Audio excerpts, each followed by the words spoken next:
오늘 하나님 말씀은 빌립보 성도들에게 보내는 바울의 편지라는 제목으로 주님 말씀 전하겠습니다. 오늘부터 주일마다 빌립보서 말씀을 전하려고 하는데요. 빌립보서는 4장으로 구성된 아주 짧은 편지입니다. 적은 분량임에도 불구하고 우리 그리스도인들에게는 아주 주옥 같은 친숙한 구절들이 많이 담겨 있는 성경으로도 잘 알려져 있습니다. 예를 들면 한 번쯤은 들어봤을 이런 구절들이 있는데요. 이는 내게 사는 것이 그리스도니 죽는 것도 유익함이라. 1장 21절 너희 안에 이 마음을 품으라 곧 그리스도 예수의 마음이니. 2장 5절 주 안에서 항상 기뻐하라 내가 다시 말하노니 기뻐하라. 4장 4절 아무것도 염려하지 말고 오직 모든 일에 기도와 간구로 너희 구할 것을 감사함으로 하나님께 아뢰라. 그리하면 모든 지각에 뛰어난 하나님의 평강이 그리스도 예수 안에서 너희 마음과 생각을 지키시리라. 4장 6절 7절 내게 능력 주시는 자 안에서 내가 모든 것을 할 수 있느니라. 4장 13절 나의 하나님이 그리스도 예수 안에서 영광 가운데 그 풍성한 대로 너희 모든 쓸 것을 채우시리라. 4장 19절 친숙한 구절들이 많죠. 이런 유명한 성경 구절들이 바로 빌립보서에 기록되어 있습니다. 빌립보서의 저자는 누굴까요? 사도 바울인데요. 1절에 그렇게 나와 있습니다. 우리 1절을 다 함께 읽어보겠습니다. 그리스도 예수의 종인 바울과 디모데가 그리스도 예수 안에서 빌립보에 살고 있는 모든 성도들과 감독들과 집사들에게 이 편지를 씁니다. 바울과 디모데라고 쓰여져 있지만 실제로는 사도 바울이 쓴 편지죠. 바울은 많은 편지들을 신약 성경에 남겼는데 빌립보서는 다른 편지들과는 구별되는 큰 차이점이 있습니다. 대부분 바울이 편지를 쓰게 된 배경은 그 당시 초대교회 안에 있는 여러 가지 문제들을 다루기 위해서였는데요. 여러분, 초대교회 안에도 많은 문제들이 있었습니다. 복음을 훼손하는 잘못된 신학이나 교리의 문제가 가장 대표적이죠. 교회 내에서의 다툼이나 분쟁도 있었습니다. 바울은 이런 소식을 접할 때마다 이런 문제를 바로잡기 위해서 편지를 썼던 것이죠. 여러분, 우리는 초대교회 하면 좀 이상적으로 생각하죠. 그래서 초대교회는 아무런 문제가 없었을 거라고 상상할 수도 있어요. 그러나 그렇지가 않습니다. 초대교회는 많은 문제들이 이미 존재하고 있었습니다. 어떤 사람들은 오늘날 한국교회가 문제가 너무 많다고 생각하죠. 그래서 심지어는 교회 가기 싫다고 말하기도 합니다. 심지어는 가나안 교인이 등장하기도 했습니다. 여러분, 우리나라에서 가장 큰 교회가 어딜까요? 가나안 교인들이 모이는 가나안 교회입니다. 가나안을 거꾸로 말하면 뭐죠? 안 나가죠. 안 나가 교인. 어디를 안 나가나요? 교회를 안 나가요. 왜요? 문제가 많아서 싫다는 겁니다. 예수는 좋은데 교회는 싫다. 여러분, 하지만 초대교회는 오늘 한국교회 이상으로 문제가 많은 교회들이었습니다. 여러분, 문제가 다 나쁜 것만은 아니에요. 때로는 문제가 주는 유익이 분명히 있습니다. 영국의 설교가 로이드 존스 목사는 신약 시대의 초대교회 안에 이런 문제들이 없었다면 오늘날 신약 성경은 그 분량이 훨씬 줄어들었을 것이라고 얘기를 합니다. 오히려 그때 교회 안에 많은 문제들이 있었기 때문에 우리는 감사해야 된다, 이렇게 이야기를 하는데요. 그 문제들 때문에 사도들이 편지를 쓰게 되었고, 그 다양한 문제들에 대한 사도들의 가르침을 오늘 우리가 들을 수 있기 때문에 감사해야 한다는 거죠. 때로는 문제가 우리를 성장시킵니다. 여러분, 공부할 때 문제집을 풀어보지 않으면 자신이 모르는 것을 발견하기가 쉽지 않습니다. 문제를 풀면서 모르는 것을 정확하게 알고 확실하게 배우게 되는 거죠. 우리 인생도 마찬가지고 교회도 마찬가지입니다. 다양한 문제들을 극복하며 우리는 성장해 가는 것이죠. 아무튼 사도 바울이 많은 편지를 쓰게 된 배경은 교회 안에 있는 다양한 문제들을 다루기 위해서였습니다.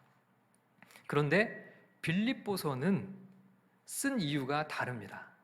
문제가 있어서 빌립보 교회에 이 편지를 쓰지 않았어요.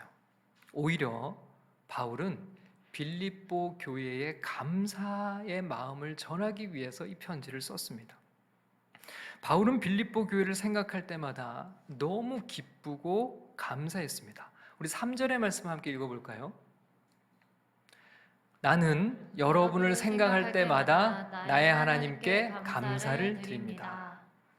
빌립보 교회와 성도들을 생각하면 생각만 해도 좋은 그런 교회가 빌립보 교회였어요. 하나님 앞에 감사가 절로 터져 나오는 그런 성도들이 모인 곳이 빌립보 교회였습니다. 자, 4절의 말씀도 함께 읽겠습니다.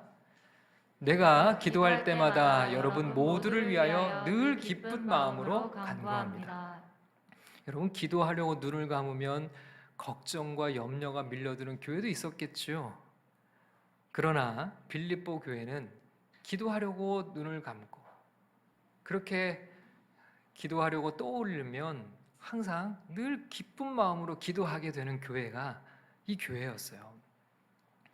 자, 여기서 빌립보 교회에 대해서 먼저 한번 살펴보려고 합니다.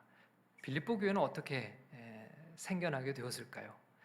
자, 최초의 교회, 성경에 나와 있는, 신약에 나와 있는 최초의 교회는 어디죠? 예루살렘 교회였습니다.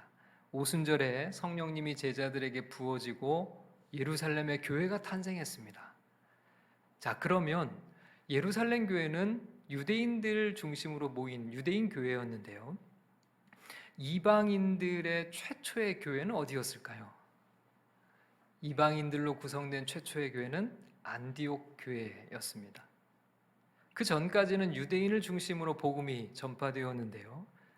안디옥 교회에서부터 시작해서 이방인들에게도 하나님께서 복음의 문을 여셨다는 것을 사람들이 알게 됐어요. 그리고 교회가 시작되었습니다. 자, 그러면 유럽에 세워진 최초의 교회가 어딜까요? 그 교회가 바로 빌립보 교회입니다. 오늘 우리가 살펴보는 바로 빌립보 교회가 유럽에 세워진 최초의 교회. 물론 빌립보 교회도 이방인 교회였죠. 빌립보 교회의 시작은 사도행전 16장에 기록이 되어 있습니다. 바울이 제2차 전도 여행을 떠났습니다. 바울이 가고자 했던 지역은 아시아였는데요. 여기서 말하는 아시아는 지금의 터키 지역을 말합니다.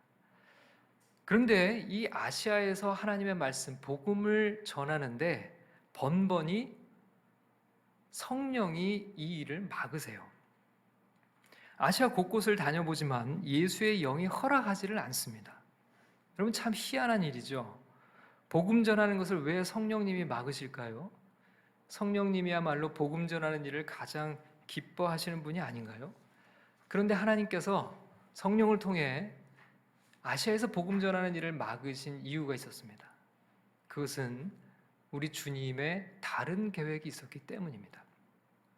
바로 유럽 선교라고 하는 전혀 바울이 상상하지 못했던 새로운 선교의 계획이 있었던 것이죠. 바울이 터키 서북단에 있는 항구 도시 드로아라고 하는 곳에 도착했습니다. 그런데 그날 밤에 환상을 봅니다. 마케도니아 사람 하나가 바울 앞에 서서 마케도니아로 건너와서 우리를 도와주십시오라고 외치는 그런 환상을 봤어요. 마케도니아는 지금의 그리스 지역을 말하죠. 유럽의 관문입니다. 그곳으로 와서 자신들을 도와달라는 간청을 환상으로 본 바울은 하나님께서 자신들을 마케도니아 사람들에게 복음을 전하라고 부르신다는 것을 이제 확신하게 됐습니다. 그리고 그곳으로 건너갑니다. 이것이 바로 유럽 선교의 시작이었습니다. 바울 일행이 마케도니아로 건너가서 제일 먼저 찾아간 곳이 바로 빌립보인데요. 이곳에 며칠을 묵다가 안식일에 유대인들이 기도하는 처소가 있음직한 곳을 찾아다닙니다. 자, 이게 바로 바울의 전도 전략인데요. 바울은 복음을 전하러 가는 곳에서 제일 먼저 유대인들이 모이는 회당을 찾아갑니다. 그 이유는 유대인들에게 복음을 전하기 위해서가 아니라 유대인 회당에 찾아오는 이방인들을 만나기 위해서인데요. 바울의 주 타깃은 바로 유대교에 관심을 가진 이방인이었습니다. 이 이방인 가운데는 두 종류로 크게 나누는데요. 한 종류는 완전히 유대교로 개종한 이방인들이 있었는가 하면 개종을 하지는 않고 회당에 와서 성경을 배우고 기도만 하는 그런 부류의 이방인도 있었습니다. 이 개종자들은 할례도 받았고 안식일이나 음식에 관한 율법 조항들을 철저하게 지켰기 때문에 엄격한 의미에서는 유대인과 같은 그런 삶을 살았습니다.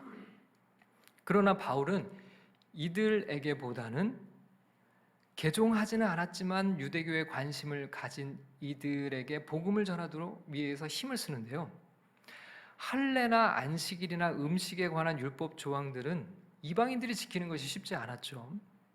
그렇기 때문에 그것들 때문에 개종을 못하고 있는 이들이었습니다. 율법 준수에 부담이 있어서 개종은 하지는 않았지만 그러나 성경 말씀에는 관심이 있고 유대교에 관심을 갖고 회당을 계속 찾아오고 있었던 이들이죠.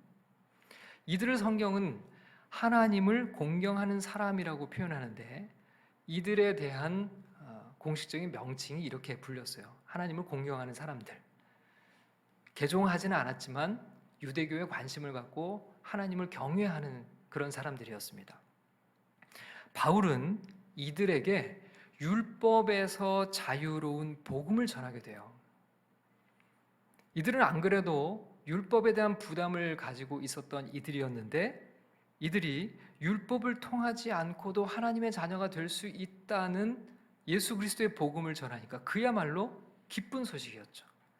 그래서 복음을 전할 때 회당에서 가장 뜨겁게 반응을 보였던 이들이 바로 이렇게 하나님을 공경하는 사람들, 이 이방인 그룹이었습니다. 바울은 이들을 복음 전도의 주 대상으로 삼고 회당으로 갑니다. 자, 바울은 빌립보에서도 이런 전도 전략을 가지고 유대인들이 모인 것을 찾아 나섰는데요. 거기서 자색 옥감 장수인 루디아라고 하는 한 상인 여자를 만납니다. 이 여자도 하나님을 공경하는 사람 중에 한 사람이었습니다. 그런데 하나님께서 이 여자의 마음을 여셨어요. 바울이 전하는 복음에 귀를 기울여 듣습니다. 그리고 그날 루디아와 그 집안의 온 가족들이 예수님을 믿고 세례를 받습니다. 유럽의 첫 번째 그리스도인이 바로 이 자색 옥감 장수 루디아라는 여자였어요. 그리고 루디아가 세례를 받고 난 다음에 바울 일행을 자기 집으로 강권해서 데리고 갑니다. 그리고 자기 집에서 계속 이 일행들이 머물게 해요. 그래서 루디아의 집에서 빌립보 교회, 그러니까 유럽 최초의 교회가 거기서 시작을 하게 됩니다. 여러분, 우리가 이 일련의 과정을 보면 선교의 주체가 누구인지를 알 수 있죠. 여러분, 누가 선교의 주체인가요? 지금 바울인가요? 바울이 유럽 선교의 문을 열었습니까? 바울이 빌립보 교회를 세운 것 같은가요? 아니죠. 이 일들을 모두 행하고 계신 분이 누구신가요? 바로 하나님이시죠. 여러분, 지금도 온 열방에 복음을 전하고 계신 분은 하나님이십니다. 선교는 우리 하나님이 하시는 거죠. 여러분, 바울의 계획은 아시아에서 복음을 전하는 것이었습니다. 바울의 계획대로라면 빌립보 교회는 존재하지 않아요. 그러나 바울이 자신의 계획을 수정해서 하나님의 인도하심을 따라가죠. 성령님이 아시아에서 복음의 문을 막으시는 것을 경험하면서 또 밤에 보여주신 마케도냐인의 환상을 보면서 자신의 계획을 버리고 성령님의 인도하심을 따라가기 시작했습니다. 성령님의 인도하심에 몸을 맡겼을 때 유럽 선교의 문이 열리게 되었고 빌립보 교회가 탄생하게 된 것이죠. 여러분, 선교하시는 분은 우리 하나님, 교회를 세우시는 분도 하나님, 복음을 전하게 하시는 분도 하나님, 사람들의 마음을 여는 분도 하나님이라는 것을 우리가 알 수 있죠. 하나님은 바울을 마케도니아로 보내시는데 그곳에는 이미 준비된 영혼이 있었습니다. 기다리고 있었어요. 여러분, 이게 전도입니다. 전도는요, 우리가 영혼을 변화시키는 게 아니에요. 하나님께서 이미 구원하시려고 예비하시고 준비하신 영혼을 찾아내는 것, 그게 전도입니다. 우리가 복음을 전하면 하나님께서 준비하신 영혼들은 마음을 열고 우리가 전하는 말씀에 귀를 기울이게 된다는 거죠. 그래서 우리는 단지 성령님을 따라갈 뿐입니다. 바울 일행이 마케도니아로 건너가자마자 하나님의 계획대로 빌립보 교회가 시작이 된 거예요. 루디아는 바울 일행을 강권해서 자신의 집에서 계속 머물며 복음을 전할 수 있도록 합니다. 강권했어요. 다른 데 가지 말고 내 집에서 머물면서 복음을 계속 전하는 이 선교 사역을 하라고 강권했어요. 그녀의 집이 그래서 교회가 된 거죠. 루디아는 바울 일행을 집에 머물 수 있게 할 만큼의 재정적 여유가 있는 사람이었습니다. 학자들은 루디아가 과부였거나 처녀였을 거다, 그렇게 이야기를 하는데요. 어쨌든 성공한 여성 사업가였습니다. 그녀는 예수 그리스도를 삶의 주인으로 모시자마자 자신의 재물을 하나님 나라 확장을 위해서 기꺼이 바칠 줄 아는 그런 사람이었어요. 참 멋진 인생이죠. 우리 가운데도 하나님 나라 확장을 위해 이렇게 멋지게 쓰임받는 인생들이 많이 나왔으면 좋겠습니다. 그렇게 하나님 나라를 위해서 헌신한 믿음의 여종을 통해서 빌립보라고 하는 유럽 최초의 교회가 세워져 간 것이죠. 바울이 어느 날 다시 복음을 전하기 위해서 루디아의 집에 머물다가 유대인들이 기도하는 곳으로 길을 갔습니다. 그때 한 귀신 들린 여종이 바울 일행을 따라옵니다. 그런데 이 여종은 귀신에 들려서 점을 쳐서 여러 주인들에게 돈을 벌어다 주는 그런 일을 하고 있었는데요. 이 여자가 바울 일행을 쫓아오면서 자꾸 큰 소리로 외쳐요. 뭐라고 외치냐면, 이 사람들은 지극히 높으신 하나님의 종들인데 여러분에게 구원의 길을 전하고 있습니다, 이런 얘기를 해요. 그러니까 귀신 들린 이 여자가, 점치는 이 여자가 지금 복음을 전하고 있는 거죠. 그런데 이 일이 바울에게는 썩 유쾌한 경험은 아니었던 것 같아요. 자꾸만 바울 일행만 보면 이 귀신 들린 여자가 쫓아다니면서 하나님의 구원을 여러분에게 전할 사람이라고 그렇게 외치는 거예요. 성경은 바울이 이 여성이 귀찮았다 이렇게 표현을 하고 있어요. 사도행전을 보면 이 여자가 귀찮아서, 그래서 마지못해 너무 귀찮아서 귀신을 쫓아냈어요. 내가 예수 그리스도의 이름으로 내게 명하노니 이 여자에게서 나오라. 그리고 귀신이 떠나갔습니다. 여러분, 이 여종은 어떻게 되었을까요? 빌립보 교회 새 가족이 됐겠죠. 귀찮게 이 여자가 이렇게 따라다닌 이유가 있었네요. 그렇죠? 바울이 볼 때는 너무 귀찮았던 일인데 결국 이 여인도 빌립보 교회 교인이 되었습니다. 그런데 이 여자의 귀신이 떠나고 나자 문제가 생겼습니다. 이 귀신 들린 여종이 점을 쳐서 큰 돈을 벌던 주인들이 돈줄이 끊기게 된 거예요. 그래서 이 주인들이 너무 화가 난 나머지 바울과 실라를 모함에 빠뜨립니다. 그래서 결국 바울과 실라가 체포되고 모진 매질을 당하고 발에는 착고가 매인 채 깊은 감옥에 수감되게 돼요. 여러분, 성령의 인도하심을 따라 마케도니아까지 간 바울이잖아요. 그런데 왜 이런 일이 일어날까요? 심하게 매질까지 당하고 깊은 감옥에 갇히게 되는 일이 일어났습니다. 여러분, 예수 믿고 하나님의 자녀가 되면 이런 일이 없어야 하는 것 아닌가요? 하나님이 우리에게 형통한 복을 주셔야 하는 것 아닐까요? 더군다나 복음을 전하기 위해 간 땅이었잖아요.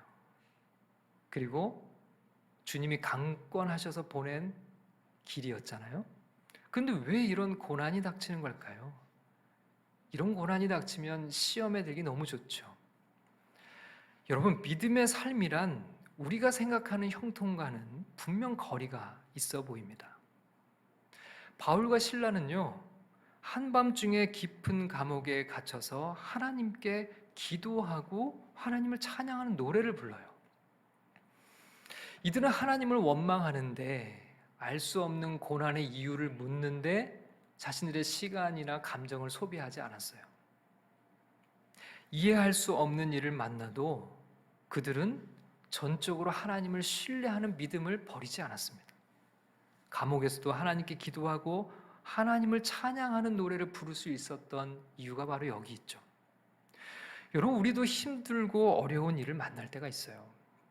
그때는 우리 하나님께 더욱 기도하고 하나님을 찬양해야 할 때임이 분명합니다. 매를 맞고 깊은 감옥에서 노래가 나올까요? 제정신 아니죠. 이런 걸 가리켜서 세상에서 뭐라 그러나요? 미쳤다고 그러죠. 영락없는 미친 사람이죠. 매를 너무 많이 맞아서 정신이 어떻게 된 거죠. 여러분, 세상 사람들은 다 그렇게 생각할 겁니다. 미쳤다고요? 맞습니다. 이들은 분명히 미쳤어요. 누구에 미쳤나요? 예수에 미쳤고 복음에 미친 사람들이죠. 하나님을 신뢰하는 그 믿음으로 감옥에서조차도 하나님께 기도하며 하나님을 찬양하고 있었어요. 이때 감옥에서 이들이 찬양하고 기도할 때 놀라운 일이 일어났습니다. 갑자기 지진이 일어났어요. 감옥에 큰 문이 열렸습니다. 수갑이며 차코가 다 풀렸습니다. 자, 이러면 이때는 어떻게 해야 될 때인가요? 도망가야 할 때죠. 문이 다 열렸잖아요. 도망가라고 문 열어주신 거 아닌가요? 그런데 바울과 실라가 도망을 가지 않았어요. 잠시 후에 자다가 깬 간수가 나타났습니다. 그리고 옥문이 전부 열려 있는 것을 보고 너무 망연자실해요. 죄수들이 다 달아난 줄 알고 급기야 칼을 빼서 자살하려고 합니다. 너무 절망적인 이 상황에 스스로 목숨을 끊으려고 했어요. 왜냐하면 간수의 상황이 이해가 되는 것이 간수가 죄수를 지키다가 죄수가 탈출을 하면요, 그 죄수의 형벌을 간수가 대신 받아야 했어요. 그러니까 지금 이 상황이 얼마나 절망적인 상황인지 어차피 죽을 바에는 내가 내 스스로 죽겠다라고 하는 생각이 들 만큼 그렇게 당황스러운 순간이었습니다. 이때 바울이 큰 소리로 간수를 향해 외칩니다. 스스로 몸을 해치지 마시오. 우리가 모두 그대로 있어. 이때 간수가 물어요. 사도님, 제가 어떻게 해야 구원을 받을 수 있겠습니까? 그때 그 유명한 말을 사도 바울이 합니다. 주 예수를 믿으라. 그리하면 너와 내 집이 구원을 얻으리라. 여러분, 이 구절을 많이 들어보셨죠? 주 예수를 믿으라. 그리하면 너와 내 집이 구원을 얻으리라. 여러분, 바울과 실라가 억울하게 매를 맞고 감옥에 갇혔던 이유가 어디 있었을까요? 바로 여기 있었네요. 이 간수와 이 간수들의 가족을 하나님이 구원하시기 위해서였습니다. 이 밤에 간수는 사도들을 자신의 집으로 인도합니다. 그곳에서 바울과 신라의 상처를 다 싸매주고 복음을 들어요. 그리고 그 밤에 이 간수와 온 가족이 예수를 믿습니다. 자, 또 빌립보의 교회에 새 가족이 생겼네요. 그죠? 또 한 가족이 빌립보 교회의 새 가족이 되었습니다. 여러분, 우리는 당장 눈앞에 일들이 해석이 안 될 때가 참 많이 있어요. 바울도 그랬겠죠. 왜 여기까지 복음을 전하러 왔는데 생각지 않게 감옥에 갇히게 되고 매질을 당하게 되고, 감옥 속에서 지금 벌어지고 있는 일들이 이해되지도 않고 해석이 되지 않았겠죠. 그러나 바울은 하나님에 대한 신뢰를 잃지 않았습니다. 지금 당장은 해석이 안 되는 일들이 분명히 눈앞에 벌어졌지만, 그러나 해석이 안 될 뿐이지 하나님에 대한 신뢰를 잃지는 않았어요. 끝까지 하나님을 신뢰했습니다. 감옥에서도 하나님께 기도했고 하나님을 찬송했죠. 하나님은 이제 왜 자신들을 그곳으로 보냈는지 이해할 수 있었어요. 아, 이들을 구원하기 위해서였구나. 이 간수와 가족들을 구원하기 위해서 바울을 감옥에 잠시 보내셨구나. 이것을 이해하게 된 거죠. 여러분, 이들이 지금 성경에 나와 있는 빌립보 교회의 첫 번째 멤버들이었습니다.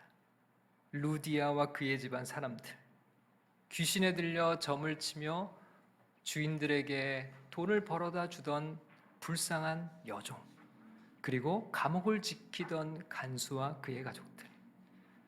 바울은 이들에게 빌립보 교회를 맡기고 이 지역을 떠났습니다. 여러분, 참 어찌 보면 너무 보잘것없는 이들이죠. 루디아는 이방인 상인 여자였고요. 싱글 여성 사업가였습니다. 귀신에서 고침받은 여인은 여종이었죠. 간수도 그 당시 자료들을 보면 대부분 간수가 노예들이 맡던 일이었다고 기록된 것들을 발견할 수 있습니다. 간수와 그의 가족들도 노예일 가능성이 많이 있죠. 이런 이들이 예수 그리스도의 복음을 듣고 하나님의 은혜에 반응하여 유럽 최초의 교회의 개척 멤버들이 된 것입니다. 그런데 이 빌립보 교회는 역사상 그 어느 교회보다도 좋은 교회로 성장해 갔어요. 바울이 빌립보 교회를 개척하고 빌립보에 편지를 보내는 이 시점은 약 10여 년이 지난 때였는데요. 지금까지도 여전히 빌립보 교회는 문제를 일으키는 것이 아니라 바울과 동역하며 좋은 교회로 성장해 가고 있었습니다. 여러분, 빌립보 교회는 얼만큼 큰 교회였을까요? 학자들은 한 50명에서 100여 명 모이는 작은 공동체였을 거라고 생각을 합니다. 그러나 작은 공동체임에도 불구하고 최선을 다해 복음을 전하는 일에 힘을 쏟는 건강한 교회였습니다. 자, 5절의 말씀을 우리 한번 읽어보겠습니다. 여러분이 첫날부터 지금까지 복음을 전하는 일에 동참하고 있기 때문입니다. 바울이 빌립보 교회와 성도들을 생각할 때마다 감사하고 기도할 때마다 늘 기쁜 마음으로 간구했던 이유가 바로 이것입니다. 빌립보 교회는 첫날부터 자신들이 복음을 들은 그 첫 순간부터 지금까지 복음을 전하는 일에 바울과 함께하고 있다는 거예요. 바울의 복음 전도 사역에 힘을 보태고 있는 그런 교회였습니다. 자, 6절 말씀도 함께 읽어보겠습니다. 선한 일을 여러분 가운데서 시작하신 분께서 그리스도 예수의 날까지 그 일을 완성하시리라고 나는 확신합니다. 자, 빌립보 교회 안에서 선한 일을 시작하신 분, 그분은 누구실까요? 우리 하나님이시겠죠. 그럼 그 선한 일은 뭘까요? 5절에 나와 있는 복음 전하는 일에 동참하는 것을 말합니다. 복음을 전하는 일, 복음 전하는 일에 동참하는 것. 여러분, 이것이 성경이 말하는 선한 일입니다. 교회는 이런 선한 일에 힘쓰는 공동체죠. 이 교회가 이 선한 일을 시작하게 하신 분은 바로 하나님입니다. 그리고 그리스도 예수의 날까지 그 일을 완성하실 분도 하나님이시라고 성경이 말하죠.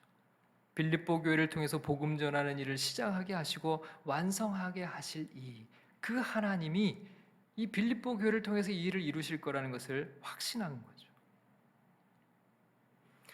교회는 이런 선한 일, 복음을 전하는 이 귀한 사명에 헌신하는 공동체입니다.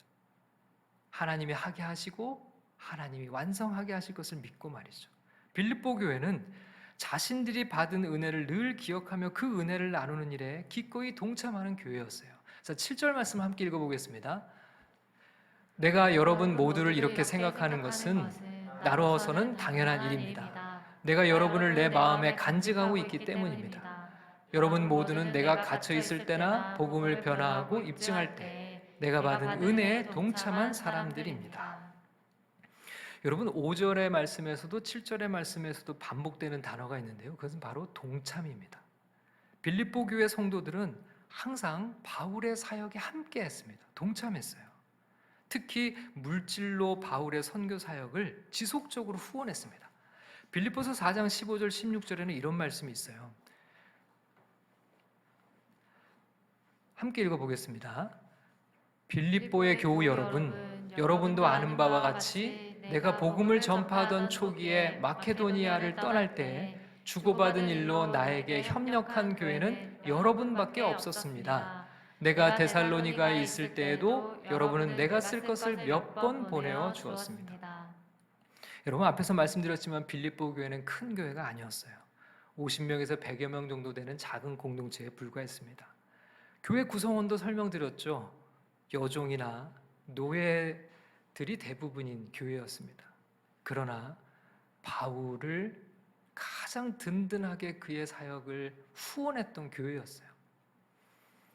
마케도니아를 떠날 때에 바울의 선교 사역을 후원했던 교회는 빌립보 교회밖에 없었다고 그렇게 바울이 얘기를 하죠. 그리고 데살로니가에 있을 때에도 여러 번 쓸 것을 보냈을 뿐만 아니라 바울이 로마 감옥에 갇혀 있을 때에도 에바브로디도를 보내서 바울의 필요를 채우려고 애를 썼던 교회가 빌립보 교회였습니다. 그러니 바울은 이 교회를 생각만 해도 하나님께 감사하고 빌립보 교회를 위해서 기도하지 않을 수 없었을 뿐만 아니라 빌립보 교회를 위해서 기도하려고 눈을 감으면 늘 기쁨의 간구가 하나님께 올려드리지 않을 수가 없었던 거죠. 생각만 해도 힘이 나고 기쁨이 되는 교회가 바로 이 빌립보 교회였습니다. 바울이 이 빌립보 교회를 향한 마음이 얼마나 뜨겁고 간절한지가 8절에 나와 있는데요. 한번 같이 읽어보겠습니다. 내가 그리스도 예수의 심정으로 여러분 모두를 얼마나 그리워하고 있는지는 하나님께서 증언하여 주십니다. 바울이 빌립보 성도들을 얼마나 사랑하고 그리워하는지 하나님이 다 알고 계실 거라고 그렇게 고백하고 있죠. 여러분 바울은 자신의 계획을 버리고 성령의 인도하심을 따라간 그곳에서 평생의 동역자들을 만났습니다. 빌립보 교회 성도들을 만났어요. 그리고 유럽 최초의 교회가 세워졌을 뿐만 아니라 유럽 선교의 문이 활짝 열리게 되었어요. 빌립보 교회는 비록 작지만 그 어느 교회보다도 건강하고 진실한 사명의 공동체로 성장했고 바울의 선교 사역에 늘 함께하는 신실한 동역자들이었습니다. 성령의 인도하심을 따라가는 공동체, 주님의 일에 동참하며 헌신하는 사명의 공동체, 복음을 전하는 그 선한 일에 힘을 쏟는 공동체, 빌립보 교회는 그런 공동체였던 것이죠. 우리 새로운 교회도 빌립보 교회와 같이 하나님 나라에 귀히 쓰임받는 복된 사명의 공동체로 그렇게 성장해 가길 간절히 소원합니다. 그런 은혜가 우리 모두에게 임할 수 있기를 주님의 이름으로 축원합니다.